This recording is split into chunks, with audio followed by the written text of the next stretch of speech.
वाह बाबा तॻिया वाह, चमचनि जी दुआ सां नेठ वॾेरी महरूअ खे सफ़ा राकेट करे छॾियई।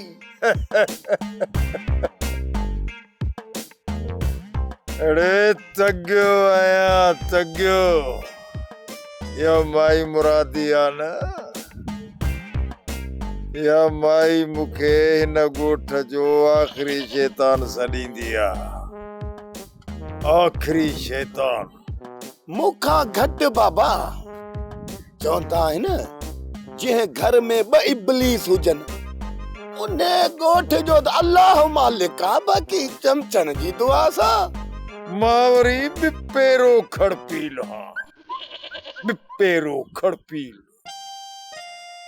समझी वे न? बाबा कीअं तोखे ॿिपेरो चवां, आहीं से वॾो टलड़ियो। बाबा शाम महरूअ खे नांग ॾंगींदो, छो त असां कमु पको करे आया आहियूं। अरे ॻाल्हि त करे छोरा। सॼो ॻोठ वॾेरी महरूअ जे ख़िलाफ़ आहे बाबा। नंढा ॿार त असल हथनि में पत्थर खयूं था वतनि, हणंसि न।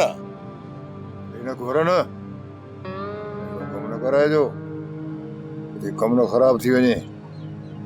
ऐं ॿियो त हूअ तुंहिंजी थियण वारी ज़ाल आहे।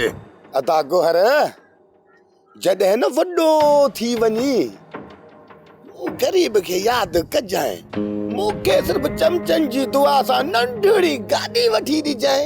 अरे कुते वारी भौंक त छॾ, ॼाई न आहे नानीअ मुहांडे। अरे ॼाई बा जवान बि थी वई आहे। केरु जवान थी आहे बाबा? हेरो।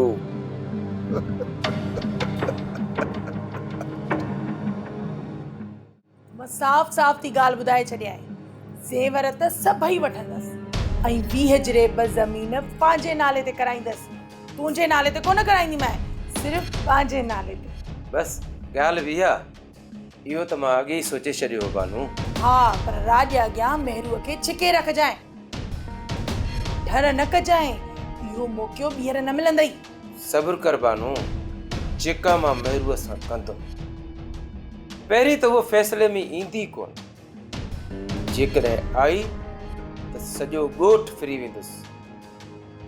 इहा त हुनखे बि ख़बर आहे त सॼो ॻोठ हुन खां फिरी वियो आहे। शर्म खां बंगले खां ॿाहिरि निकिरंदी कोन। दुआ कर त मसइलो हल थी वञे। पर मुंहिंजी ॻाल्हि यादि रखजांइ, जॾहिं मोटी अची त ज़मीन जा खाता पंहिंजे नाले ते कराइजांइ। सोप सीरियल सिंध ॼाई तमाम एपिसोड्स ॾिसो हाणे HD क्वालिटीअ में। विज़िट करियो असांजो YouTube channel Sindh TV HD drama.